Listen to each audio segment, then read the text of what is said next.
All right, hi everyone. Welcome to tonight's panel event, Artificial Intelligence and Ethics in the Humanities. My name is Jessica Sundstrom, and I'm the Learning and Outreach Manager with the GVSU Art Museum. I just want to say that the image on the screen is an AI-generated image. The prompt was, I think it was something like an AI data model thinking about creating AI artwork. And that is one of the options we got. So right now in the gallery outside this theater, we are exhibiting Stories Reimagined, Artistic Narrative in the Digital Age. And this exhibition explores how artists today are using digital tools to create or supplement their artwork, and also how museums and artists can use the digital to explore already existing artworks in different or new ways. And as my team, we were having conversations about this exhibition, it was really clear to us that we needed also to explore how the usage of artificial intelligence, or AI, is or is not being used or influencing artists in their work, and also the ethical considerations of the usage of AI. And so just in case you've not yet had an opportunity to explore that exhibition yet, we're going to play a really short video of the reception we had as part of our participation in the GVSU Arts celebration this fall.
So I'm not sure why the voices weren't in that video, but it is on our YouTube. So if you want to hear the artists speaking about their work, it's very available. And so as a side note, the gallery will be open until 7:30 tonight. So if you want to go in and look at the exhibition afterwards, the exhibition closes on November 7th. So at the end of day on November 7th, Friday. We'd love it if you would stop by. So as we were exploring the ethical questions of usage of AI, we thought this topic would be particularly interesting on a university campus or of particular interest. And so we wanted to reach out to our colleagues across the campuses to have a conversation, and we wanted to make sure that we were reaching out to faculty from various fields and places of research so that we can really get a sense of how AI is having an effect across disciplines. So I'll introduce our panelists in a moment, but first I want to give a really brief overview of what AI is. And this is a really great moment for me to say I'm not an expert. I'm just very interested in this topic. I've done a lot of research over the last few months, and so my understanding and offer other understandings, but my understanding is that artificial intelligence is a set of models with various jobs that can perform tasks in a way that is similar to humans, such as decision-making, research, pattern recognition, and problem-solving. But artificial intelligence is not actually intelligent. These programs use existing knowledge to generate and predict what you're looking for. We can use AI passively, such as through spell check, or actually even in the presentation that I made, it kept offering me different design options, asking Alexa to play music from a certain decade, looking at what's being recommended to us on our streaming platforms, or we can use it actively, such as entering in prompts to create an image or an outline for a paper. And so a couple of surveys have come out in 2024 and 2025 on how much AI is being used by students in universities and colleges across America. And one survey that was just released in 2025 indicates that 90% of college students in America are using AI in their coursework in some capacity. And there is a chart up here about the various ways that are being found in that survey. And so while I'm acknowledging that not everyone in this audience is a student, I do want to invite everybody in the audience to do a show of hands. So if you make a conscious effort to not use AI, can you raise your hand? Okay. And if you use it passively, in kind of the ways that I just described, can you raise your hand? And if you use it actively, can you raise your hand? Okay, great, thank you so much. Our mini survey. So, now I'd like to introduce our panelists. So, Professor Rahat Rafiq is an assistant professor in the College of Computing and mostly researches in the areas of AI, natural language processing, and computer vision. Sounds very interesting, and I'm curious what that is. And then Professor Figen Mekik is a professor of geology in the physics department. She is a climate scientist and founder of the Mekik Climatology Lab.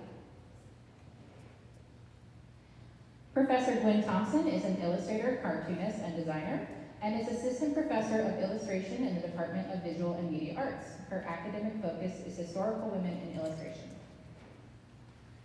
Professor Brian Deo is professor of world and environmental literatures in the English department here at GVSU. And recently, his teaching and research is focused on the conceptual linkages between critical university studies and the interdisciplinary environmental humanities.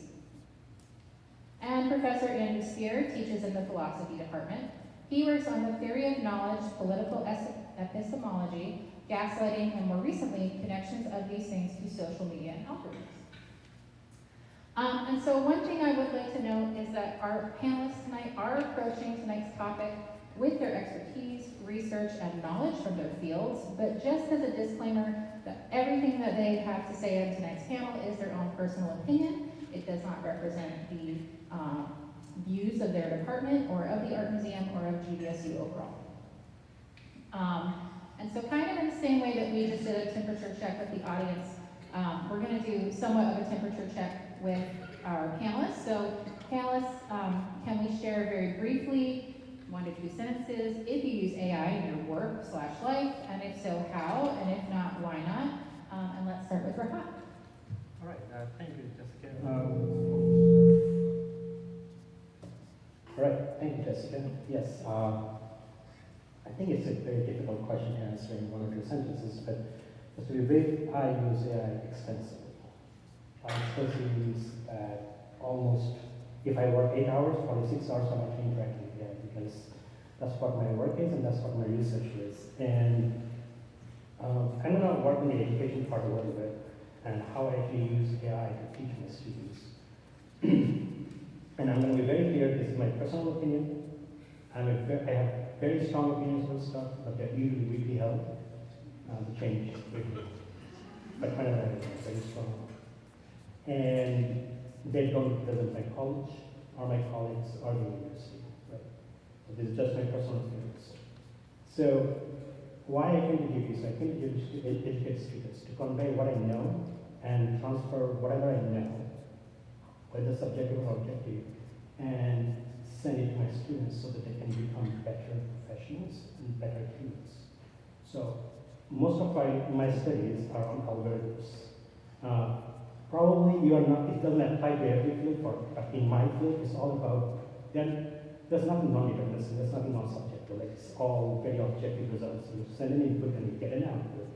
And there are some algorithms that are in place to kind of take that input and process it and give you that output. So now I take a piece of pen and paper and write down this in my note. And then what I had to do before 2020, I had to go to PowerPoint, which is a horrible software, and just bunch of clicks and buttons and kind of like Harris and Google to find out which button should I click to make this animation. Did I get my PhD to do that? I didn't think so. That's not what I love to do. That is grunt work. And that's what I view AI as. I view AI, so what I do now, I take a picture of all the tables and charts that I made. I give it to AI, I say, AI, make me the slides. And the slides come up, and because I'm a field expert there, I can totally verify whatever the AI is spitting out, is that good or bad. Remember, I'm not trusting, and I verify. I use the outputs of AI, but I never trust it, and I always verify. So that's number one. Number two, we're talking about AI, but let's kind of switch gears. We're actually talking about large language models here. And you can use models or AI in many, many different things. But there are basically three things you can, like everyone can use it. Retrieval, summarization, or generation. The first one is where I extensively use AI because it's very easy to verify. If I have done 10 papers, which are like 30 pages each, what I do, I send it to ChatGPT or Claude or whatever, and I ask it, hey dude, this is the paper, explain it to me like I'm an idiot. Like I'm a 5-year-old, and he tries to explain to me like I'm an idiot. And then I get, okay, this is what that paper is trying to do. And I said, explain it to me like I'm a high school student, then it gets more complex. After I get the overall gist of the paper, what they're trying to do, then I go and read the paper, and it takes me infinitely small amount of time to actually understand what they're trying to do. So retrieval is very good because it's easy to verify and kind of exponentially increases your output. Summary, same thing. Or sometimes what I do when I'm doing some creative, I write blogs on the side. What I do, I sometimes have a stream of consciousness or something, I just dump everything there. And I just say, okay, now make me a poem and talk about this now, because I just dumped everything. Every single thought that I had. I didn't go over grammar, I didn't over spell check, I just dumped everything. And then I asked AI to summarize, okay, how do I structure this stream of consciousness that I had now? Again, this is to verify, because this is my own stuff. It's a generation part where you have to be careful. You have to verify. And that's when I think my students really struggle because they just trust. And I think that's where the interdisciplinary approach to life and education and epistemology comes in. Like, how much should we trust an entity, and how should we verify it? And this is where we should really collaborate with people from philosophy or writing or any kind of way who studies knowledge, like how do you verify these things? It's a generation part where I think you should use it at your own pair. And yeah, I think these are the challenges. And these are opportunities. Thanks. Thank you very much. And do we just want to go down to Gwen? Can you repeat the question? So how do you use AI in your classrooms, or do you not? Or in your life? In my classrooms, no. So I teach illustration, and we are learning to be problem solvers in a visual sense. And as much as illustration is about creating the image and learning to make a good composition and learning the materials, it's also about visual problem solving. And so if you're going from the problem straight to typing a prompt, you're sort of missing and omitting all of that process. That's what our students are here to learn about. That's how they're going to become really excellent visual communicators, and honestly, they can do prompts at home for free. So I don't allow any kind of generative AI in my classroom, especially not for finished imagery. So I don't allow it there. I use it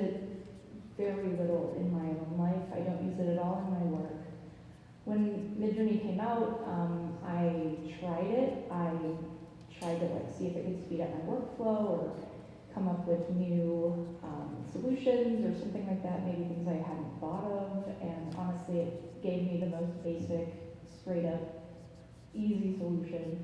I had to tailor my prompt so much to try to get it to give me something else that honestly it just took less time to just do ideation myself.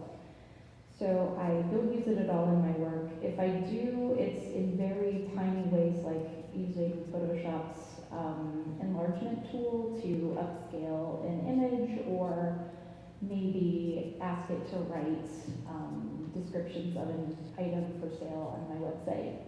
But other than that, I kind of just steer clear of it. Thank you. Andrew?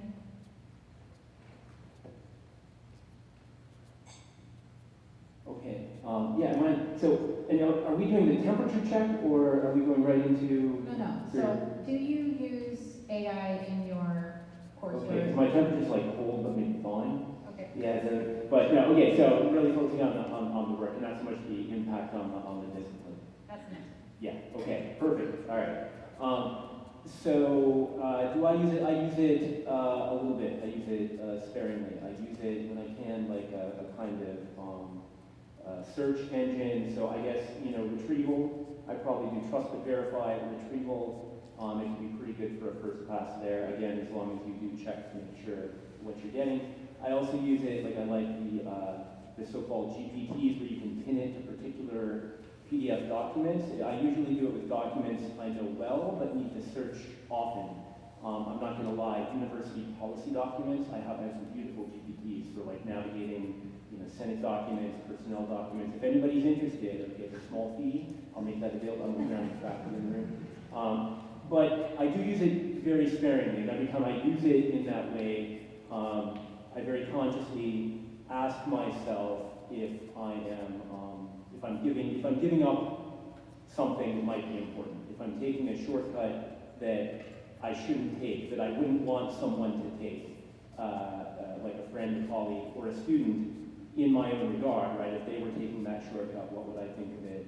What kind of skills or abilities? Because I appreciate the value of the summarization, and I've admitted already that I do with the Senate documents, but I think that being able to summarize, being able to condense information is also a skill, it's a capacity. So I ask myself, okay, am I always doing that now? Am I always cutting the corner, or am I being truly judicious about it?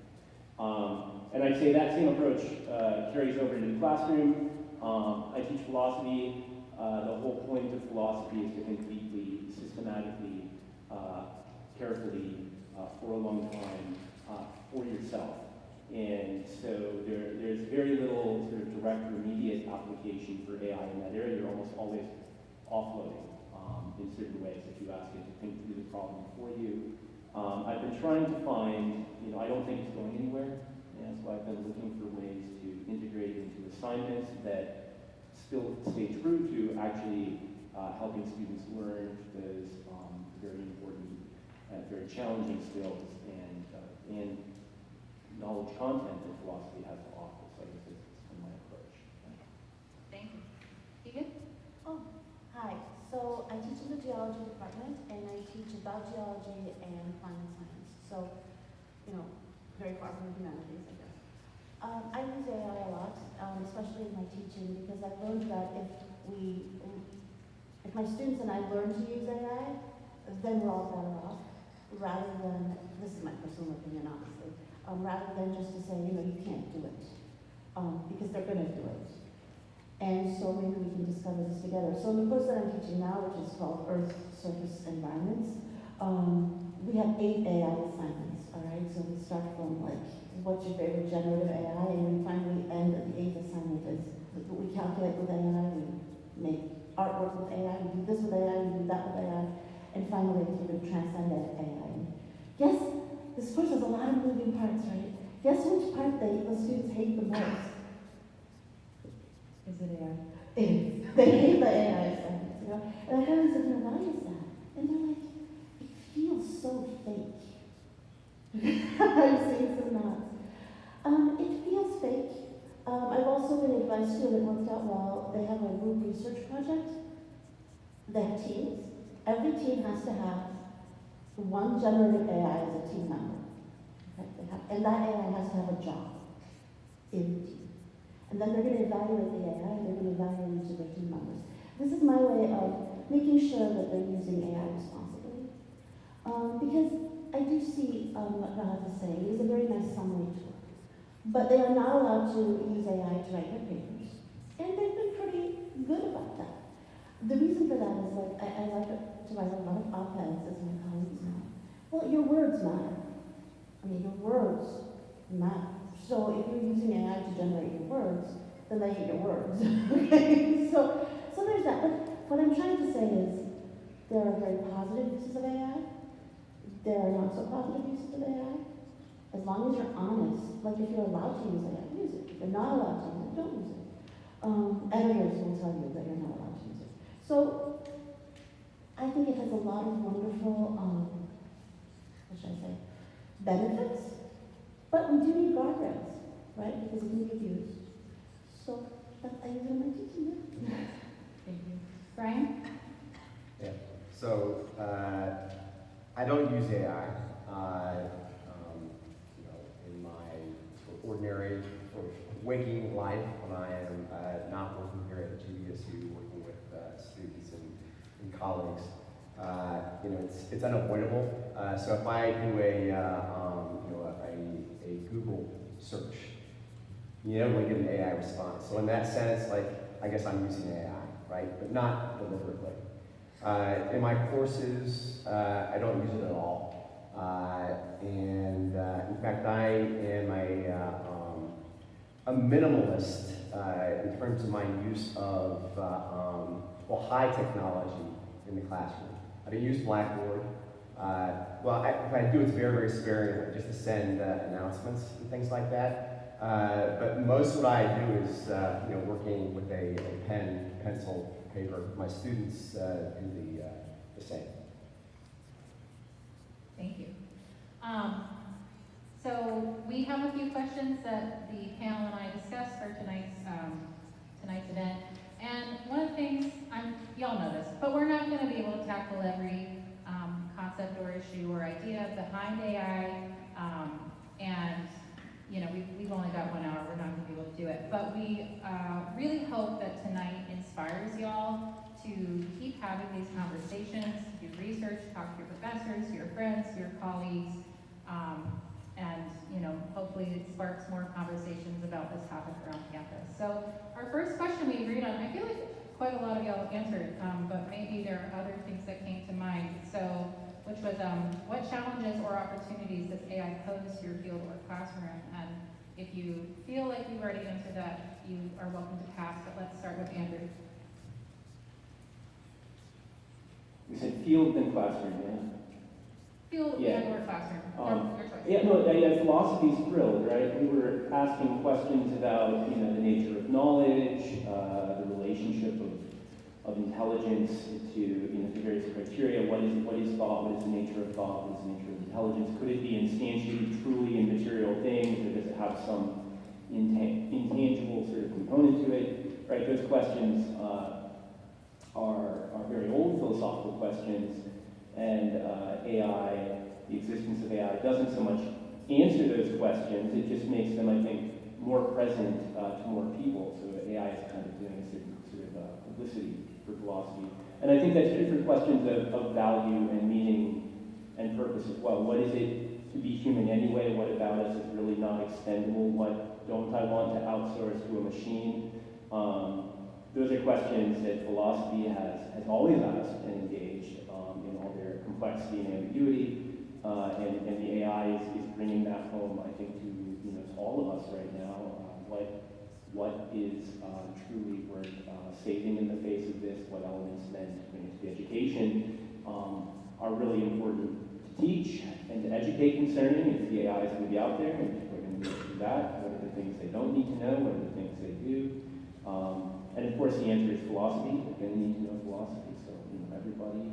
I am the chair of the department also. We have a lot of courses next semester. Feel free to. Sorry, I was told not to do that. I will say that my experience, just very quickly then, my experience in the classroom from the beginning is just unmitigated disaster. It just makes it too easy to circumvent the kinds of assignments that really force one to think deeply and systematically, through the written assignments in multiple stages. It's very difficult to police that, and most of us didn't get into teaching because we want to be, cops, because we want to be police officers, and there's also a real worry, of course, about a false positives, whereas accusing someone unfairly. It just creates a real difficulty for trying to carry out the work of educating. So I have made lots of changes. I have gone back to pencil and paper in the classroom along with Brian. I haven't quite kicked the blackboard habit, but wow, the fact that one can is tempting. I'll stop there. And for the record, feel free to promote your departments in your classes. Keegan? Oh, okay. So what I want to add is, what works, what doesn't work. So when you're teaching science, it's really important for the students to learn how to calculate something. And unfortunately, that is the one thing AI does so well, all right? And it's so hard to police it because it's a calculation. And so you get this beautiful calculation that AI has made. The students have no idea how it went from one line to the next in the calculation, but it's their assignment and they turned it in. I can't prove that they did it or AI did it or who did it. So I did put a pencil and paper on that. They have to solve quantitative word problems in class, in front of my face, on paper. But the funny thing is, I gave them a couple of AI prompts where they think it's calculating it, but I know it calculates it incorrectly. And so we kind of discussed that in class, so that's fun. But one thing that is a challenge with AI, which I experienced in my research, I just wanted to make a map of Grand Rapids and put the high schools on it, okay? Because there's so much data. It's impossible, you can't do it. It just can't do it. And I found that so funny, because, like the Navigator has a map. Google Earth has maps, but it just can't take a map from Google Earth and plot some points out, which you would think would be an algorithm, really, right? How difficult can that be? But it can't do it, and Rahaz explains to me why that can't happen. So it's funny what AI can do and what it can't do, and I think for professors it's important to know that, so you know what your students are able to do and not do. Thank you. Thank you. Brian, do you want to answer? Yeah, so challenges, opportunities. Start with the challenges because they just come most immediately to mind. I'm going to try my best to be succinct here. The challenge to me is that given the current funding model of higher education is tuition-based, right? And we're getting less and less state support for public regional universities, like for instance Grand Valley State University. The vast majority of my students, in my experience, have to work 10, 15, 20, 30, 40 more hours a week, right? Many of them also have taken out loans. They're heavily indebted, okay? And so I feel like, time is being stolen away from students. That they would, they'd be really eager, right? To engage in depth with their studies, right?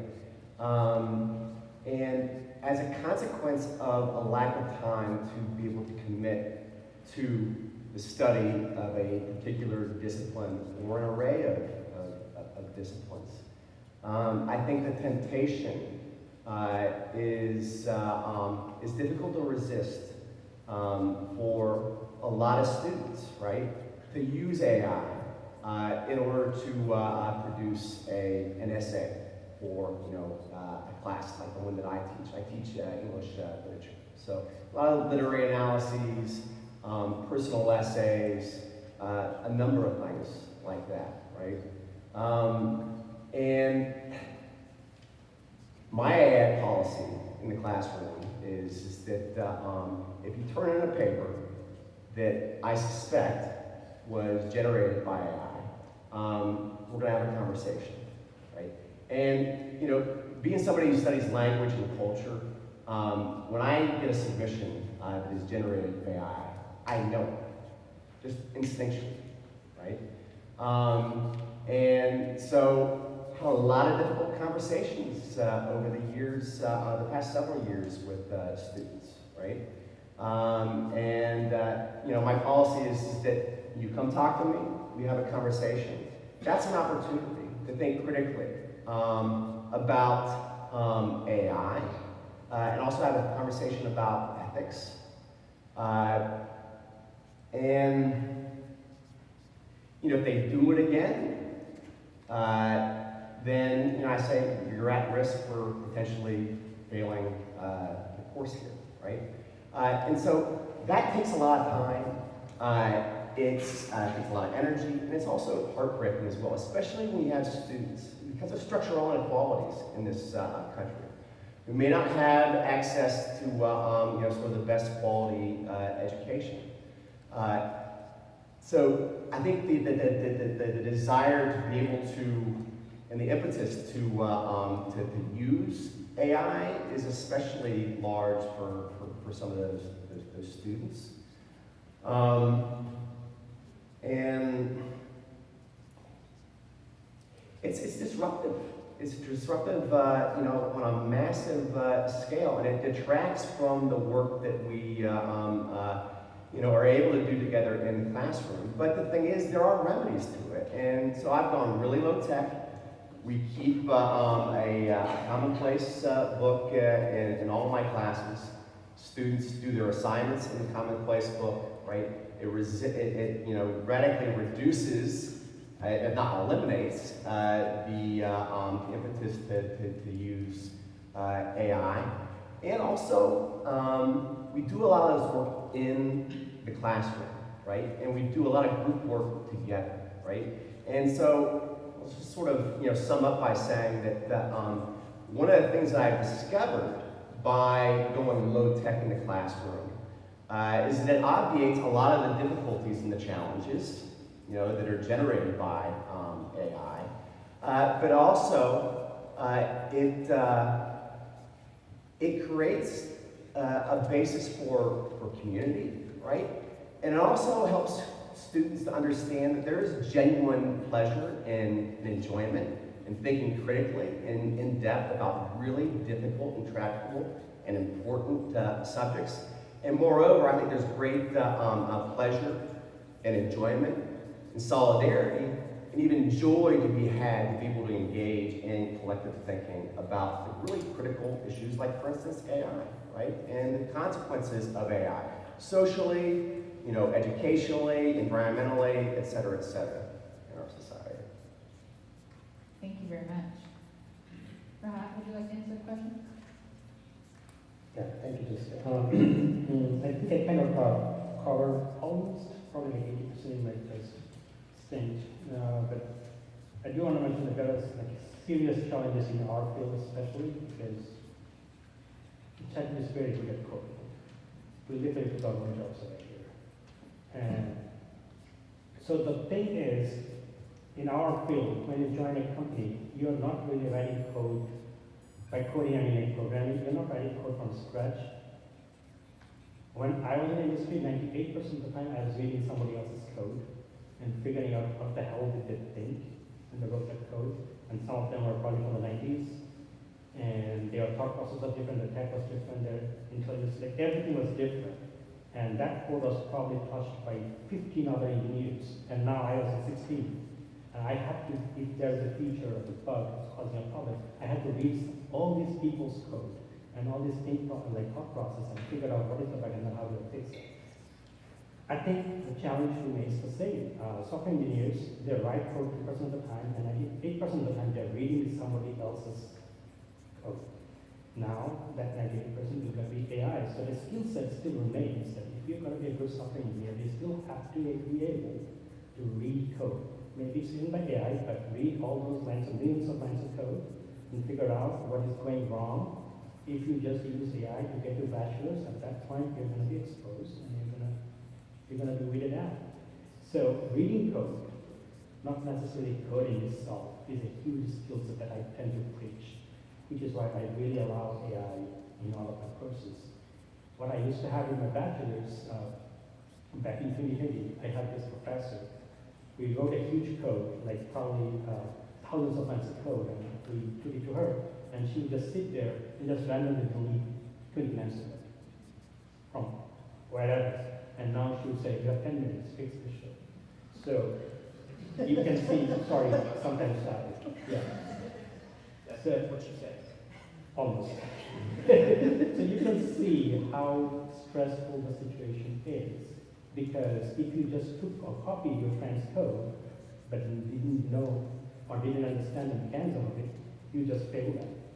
So I think that's what I should be doing in my course. Like, use ChatGPT totally, use it as much as possible. But when you're interviewing with me, I'm gonna just delete or introduce a bug, and you gotta be able to fix it in crunch time, because that's what software engineers do.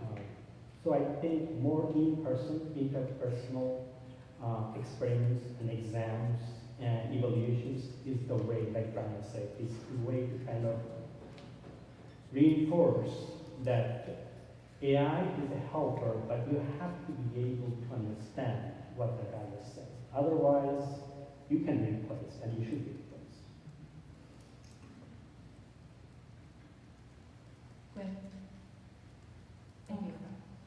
I also covered how it's not used in my classes, but I think a big part of it too is AI as, and I'm speaking only as the generative image creation part of AI, so I want to be real specific about what I'm talking about. It can't really create anything brand new. It's all created from images that have come before. So humans can definitely create something new, even if it's inspired or a collective of all of your inspirations and all the things that you love and, you know, all the things that you've sort of seen and experienced throughout your life. That's a new sort of way of an expression of an idea, even if it's stick figures, honestly.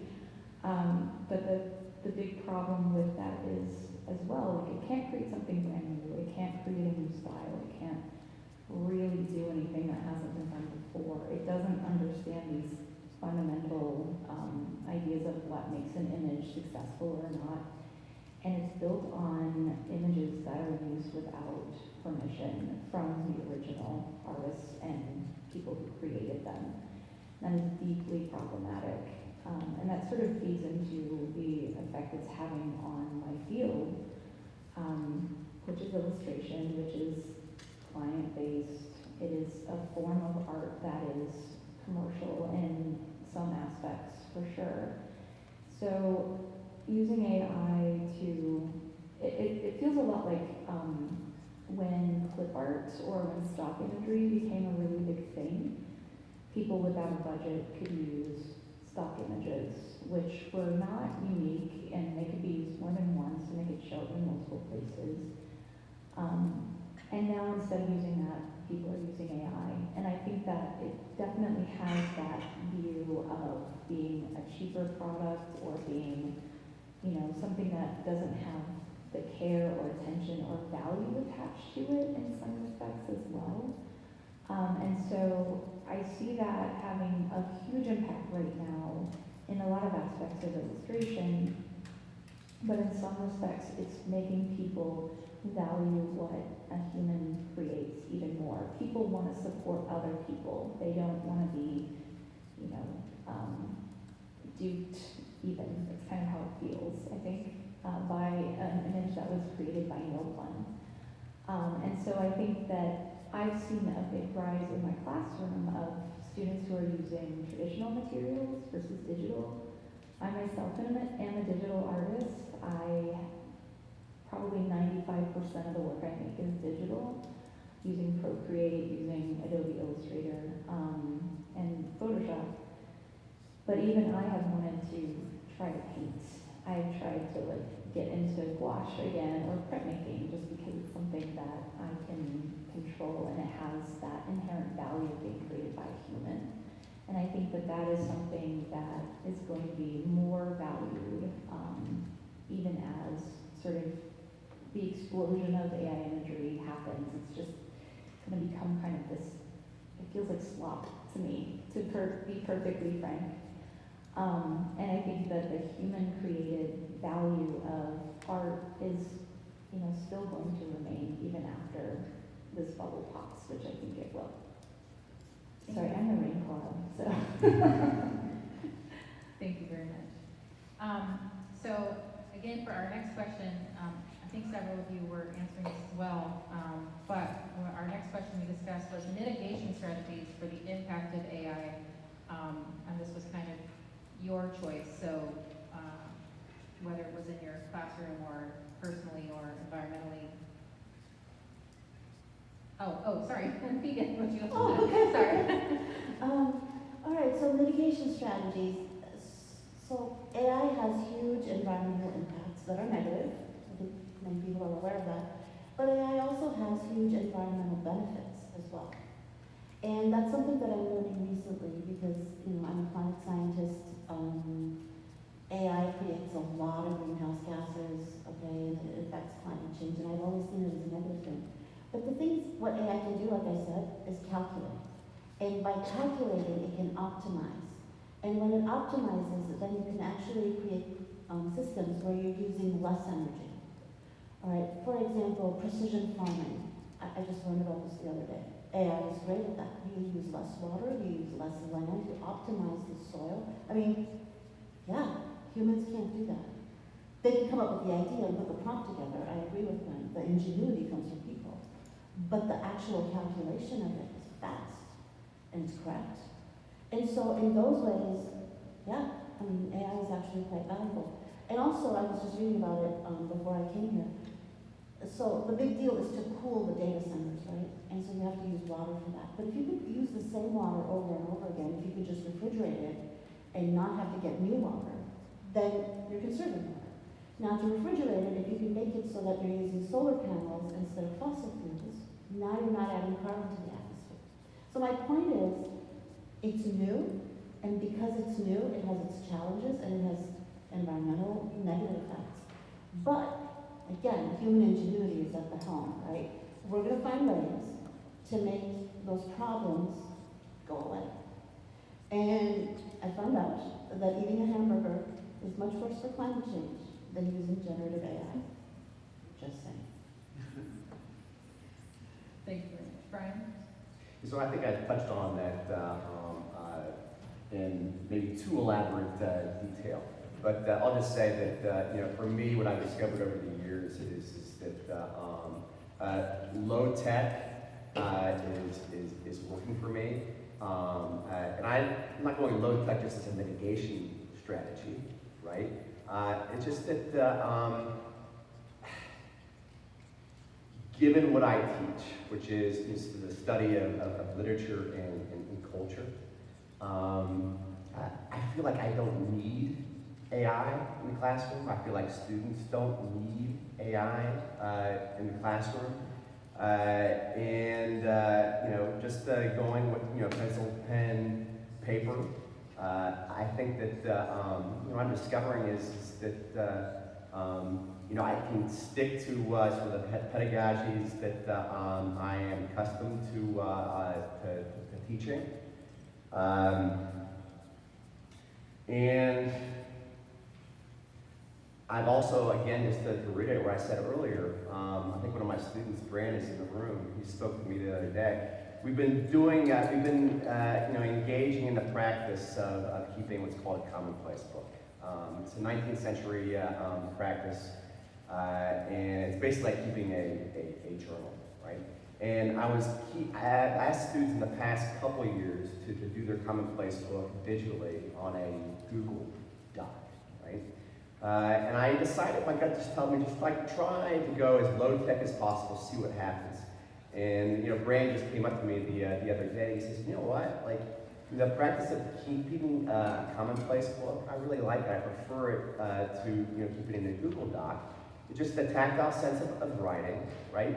And also just the touch, the feel of it, and then bringing it to class on the regular, being responsible for it, it'd be a pity if one lost it, right? So students, I think in my classes have come to cherish this practice. And I think there's something to be said for that.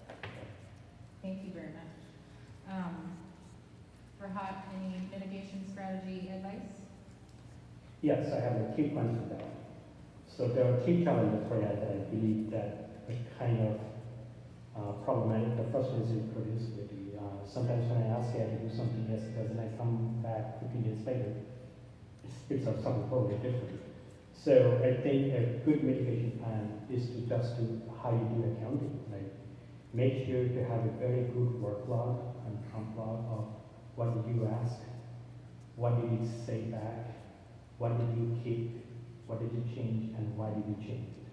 So having a very good auditable workflow of this will help you to regenerate what you asked maybe a year ago.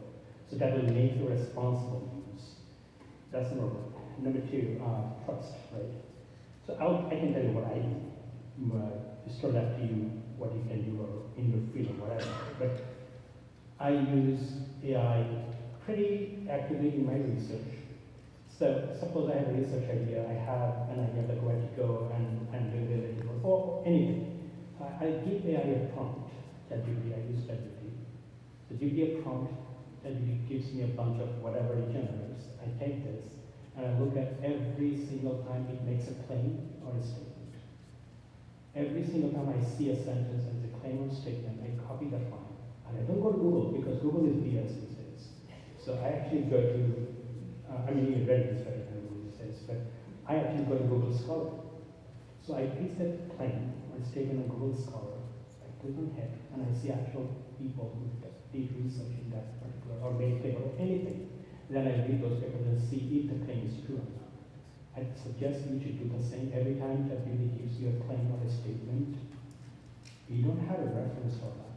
So make sure you actually find a good reference. And by reference, I'm not saying somebody's like news channel, no. Actual people who did the research. I even look at the universities from which the paper was coming from. So that's how vigilant I am. So that's a trust part. And the third part, the final part is environment.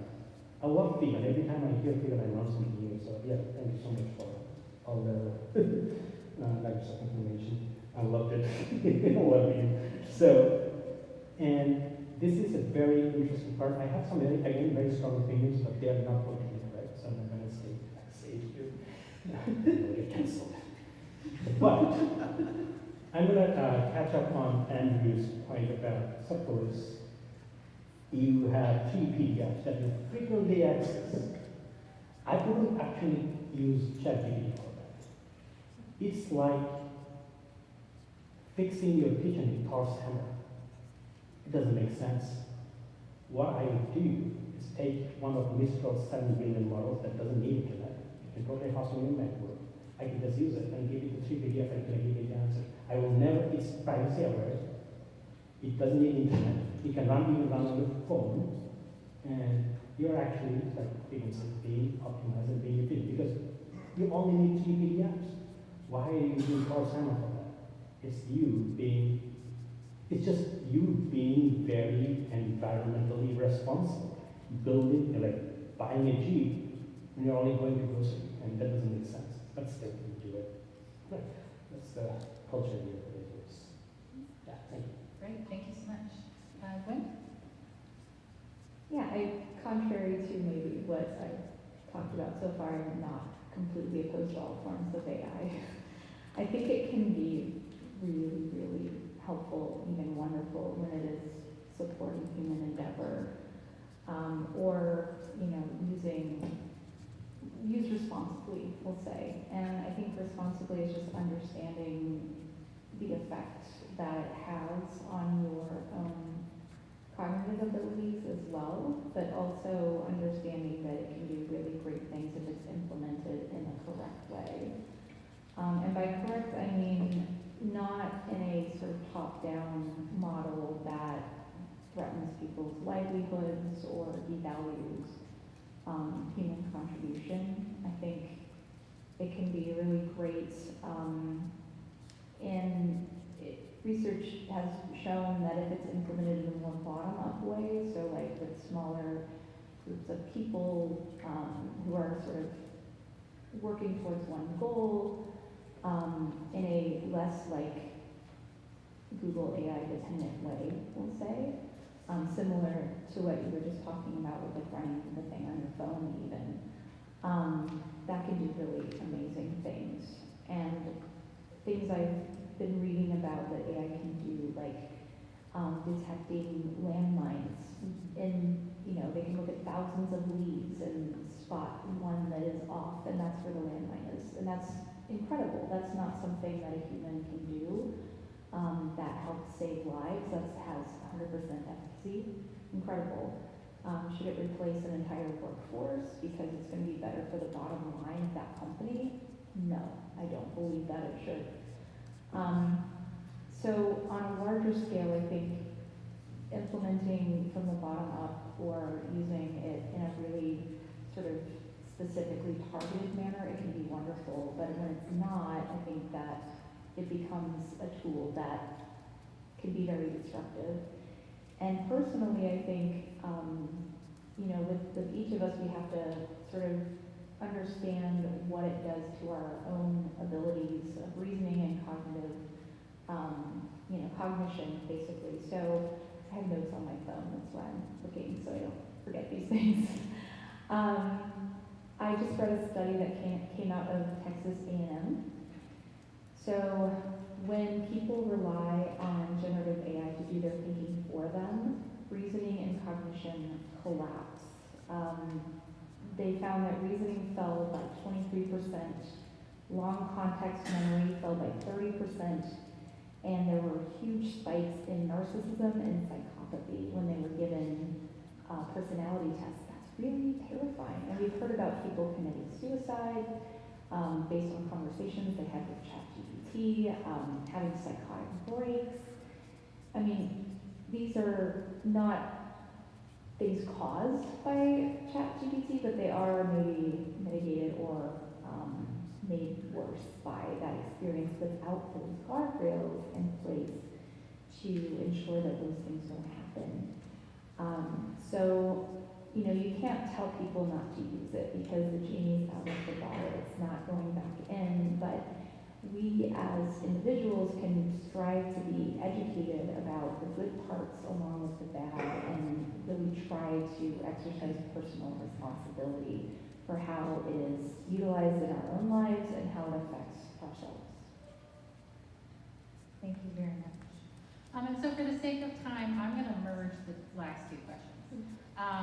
Because I think a lot of our questions, we've gone through a lot of different topics, but so people are concerned about their work and like who owns their work, if it's being used in generative AI, or students might be feeling anxious about the future, either due to the things that they're producing or future jobs or social media or the environment.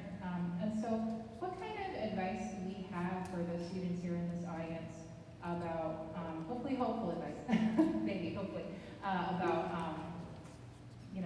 just the future in general with regards to AI.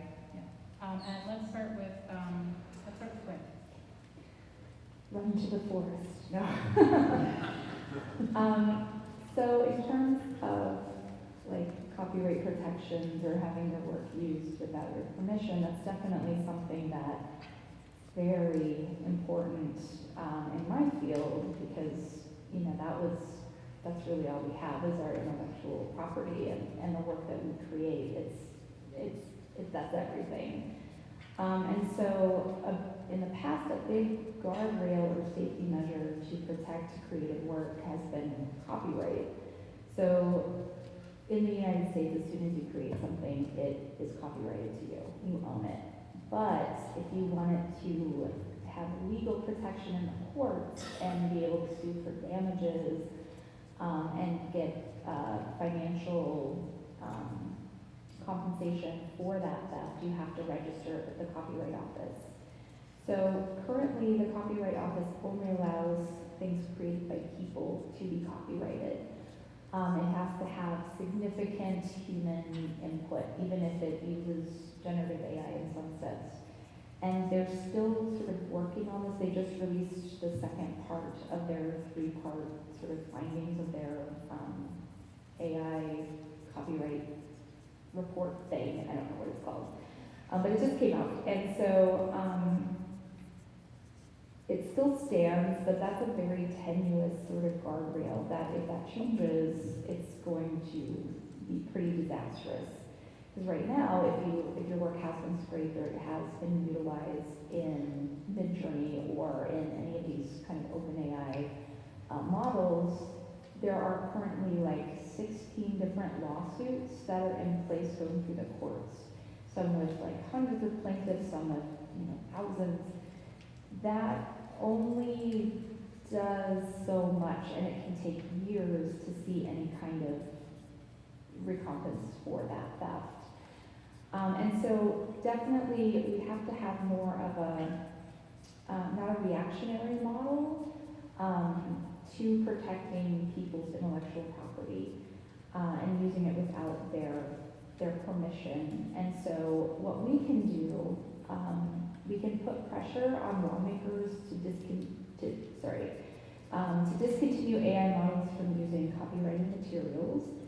And then we can also continue to call it out when we see it. So largely, public reaction to generative AI images is pretty negative, as I kind of mentioned before, especially if you remember things like the Charlie and the Chocolate Factory debacle that happened in the UK, where they were promised this incredible experience with these AI images, and then they showed us and it was like a card table with a sad-looking person in a wig.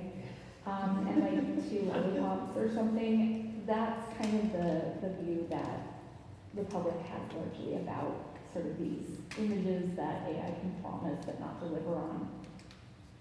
So we have to keep calling it out, and from a creative standpoint, we have to sort of like understand this is the continued devaluation of creative work. We have wages that haven't risen in decades. This is along with general wage stagnation across all the boards. We have to fight for something a little bit stronger, a little bit more protective of creative endeavors, human creative endeavors. The point of copyright protection from their website is to foster the creation and dissemination of works for the benefit of the public.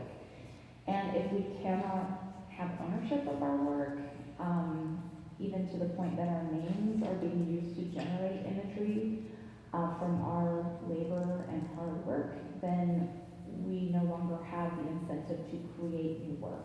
So the literal job of the Copyright Office is to protect and this dissemination. And so we really need to use our platforms, use our voices to continue to call for those kind of safeguards. So if you're a student, I know I see some of my students in the audience, I would not be discouraged by this necessarily, because human connection is something that AI cannot replicate. Become a storyteller, become someone with the ideas, with the creative abilities to make something really meaningful, and be the brain, not the hands, and then you won't be replaceable. Thank you, Gwen. Andrew, what advice do you have for students?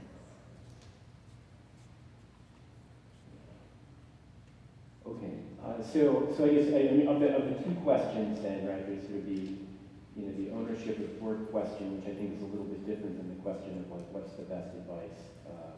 I guess you can choose which one, just because we're low on time. So just power through. I mean, so the best advice for students is to make a conscious effort to be the best human beings that you can be, to develop distinctively human capacities, understanding, knowledge, creativity, emotional intelligence, a sense of narrative and history.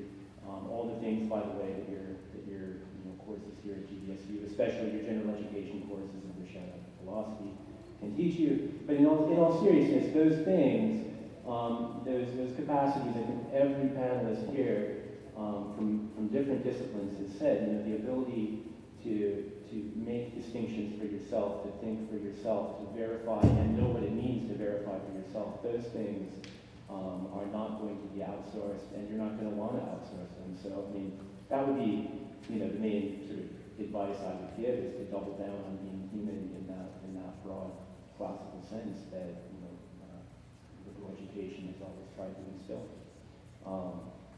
I have a more specific point about the ethics of ownership. I do think that, and I'll try to be swift, I know the time thing. So I think that, because originally, I forget when we morphed from ethics of sort of AI to humanities in AI, like just as a title and a theme, but two very central ethical concepts are ownership and consent, right?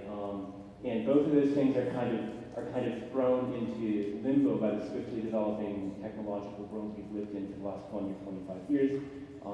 Step one is so much of what we do is digitized now. It creates a digital record, both the actual action we took, but also sort of the data it leaves behind, where you were, when you were, what you were doing, all these things. It's like a record. And all of that digital information now about us, that behavioral data, can be processed by machine learning, by intelligence, to look for patterns, to make new predictions, to do different kinds of things. And so there's a real question then about all this different information, not just our authorship, but our behavior. What is our relationship to that? Do we own it or not? And I think it's important that when we ask the question, well, what have we consented to when we share that information? Just for example, then because what was possible yesterday or what was not possible yesterday with a piece of information becomes possible today or tomorrow. If you said yesterday it's okay to share that information and it gets used tomorrow in a new and unpredicted way, did you consent to that use tomorrow? And just as a simple example, we've always been a little skittish about letting other people take our photos, so I guess at this point we're pretty desensitized. But, it's one thing to let the university take a photo of you and include it on your student ID. It's another thing to recognize that there are video surveillance cameras with facial recognition all over this campus, so don't be surprised when the police know your name. If you consented to give away that photo, did you also consent to have facial recognition technology used? And these are the kinds of things that, like, each day the technology gets out ahead of what you've actually consented to. And I think that quandary really makes us need to rethink these questions of what is consent, what is my ownership of data, of property, of creations I've contributed to, in a pretty pressing way, and it has a lot of implications. So, stop that. Thank you very much. Keegan, do you want to choose the question? I will or- choose a question. I love to give advice, so I'm going to give advice. First, I'm going to say I'm really old, right? And I've been around I was in high school. No, actually, I was in college when the internet was something people were thinking about. I'm old, all right? And I was in middle school when calculators came out. And it was all the rage because my parents and a lot of parents were very worried that we were going to be dumb as doorknobs because they're calculators now. Right? And then, I don't know, I'm Generation X, are we dumb? All right, so then there's internet, then there's this and that. What is constant throughout this whole time? There are two things. One, sorry, people have been plagiarizing and cheating this whole time. That ain't nothing new and it doesn't belong to AI. All right?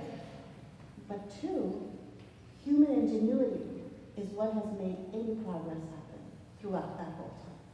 Yes, humans are special in the sense that they can use tools, but it isn't your tools that creates the ingenuity. It is you. So my advice to you is if you're worried about AI taking your possible job, or you're going for a job interview, or whatever it is, think about this.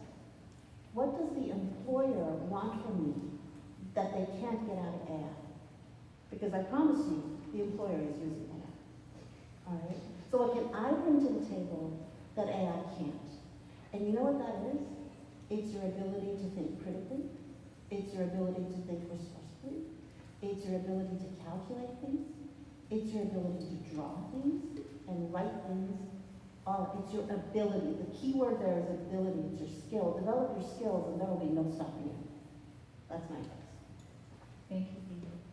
Brian, do you want to choose a question?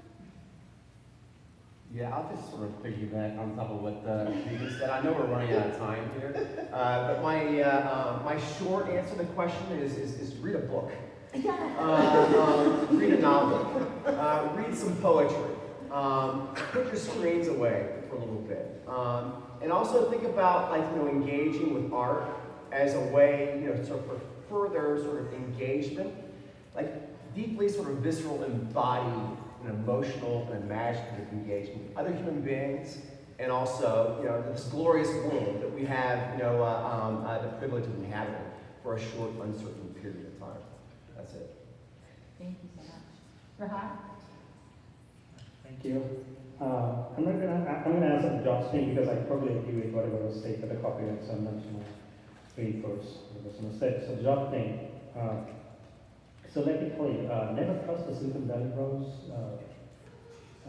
Just don't trust them. Simple as that. It is a bubble. It's gonna pop, and I agree. But what's gonna stay here still is AI. The bubble is about hype. The hype's gonna pop. Who's gonna be here, whether you like it or not? Just like internet. .com was first in the 2000, and then we separated the wheat from the chaff, and Google and Amazon prevailed, and they're still here, and they're helping millions and millions of people. So my point that I'm trying to make here is that don't listen to the hype. Don't listen to some tech bro sitting on the, like, you're gonna take all the, never trust them. They're not gonna take any jobs away. Every single CEO who say that it's gonna happen, they have to revert back. It's not gonna happen. So that's number one. Number two, I know there's a word humanities in here. I cannot stress this enough. I am a tech bro, but the thing is, what's going to happen is people like me will be obsolete because, frankly, I don't have any human skills. I don't. I do have reasoning, but like I have empathy and everything, but I don't understand a lot about human qualities because I used to do research in the basement. I mean, that's a total human reason. I hate humans. And I'm a service, right? Like, I like humans from a distance, but not good folks. So, but point I'm trying to make here is that you have to understand, especially the people from humanities, you will be the leaders in this area. If you read all the AI papers, if you just go to the OpenAI careers or OpenAI careers, you will see a lot of people are interdisciplinary. They're coming from philosophy, they're coming from physics, they're coming from environmental science, they're coming from climate science, they're coming from English. Interdisciplinary jobs will be on the rise because AI can do the coding part almost there, but they don't understand the human part. And unfortunately, the human part will never be able to understand because it's so complex. So you need that human skills, and you need that human jobs to be there always, to put the guardrails. There are some jobs that were not even here 5 years ago, and now there are tons of them. Can you understand how weird that is? There were no jobs, there was not even a term about AI governance 5 years ago, and now there is. So I really don't like these people who are taking jobs away there. For one job, you can have 5 jobs. All the political science people, they're going to be writing the laws about AI, and AI is so complex. You'll be like full of jobs. So I really don't buy that thing. If it's taking one job away, it's probably creating 5 more. So if you are in a field that is not technical, you are actually more necessary to make this AI thing usable in your field and make it more efficient and make it more applicable and see what doesn't work and what doesn't work, make it work, as opposed to complaining about it. I don't want to be a complainer, I want to be a solver. So let's try to solve stuff, right? And that's where your job is, that's where your skill set is. To go down the rabbit hole, fix the problem really, really good, you're going to be in there. Because that's all we care for, right? This is a capitalist country, yay! All right. Well, thank y'all so much. Thanks so much to y'all for coming out tonight. And like I said at the beginning, we are hoping that this is going to kind of spark these conversations across campus. Maybe other departments will want to continue this conversation, but we can see that the usage of AI is something that is being used in every discipline, or if it's not being used, we need to know why it's not being used. And so, again, just thank you so much for coming out, and I would love it to ask y'all to give a round of applause for our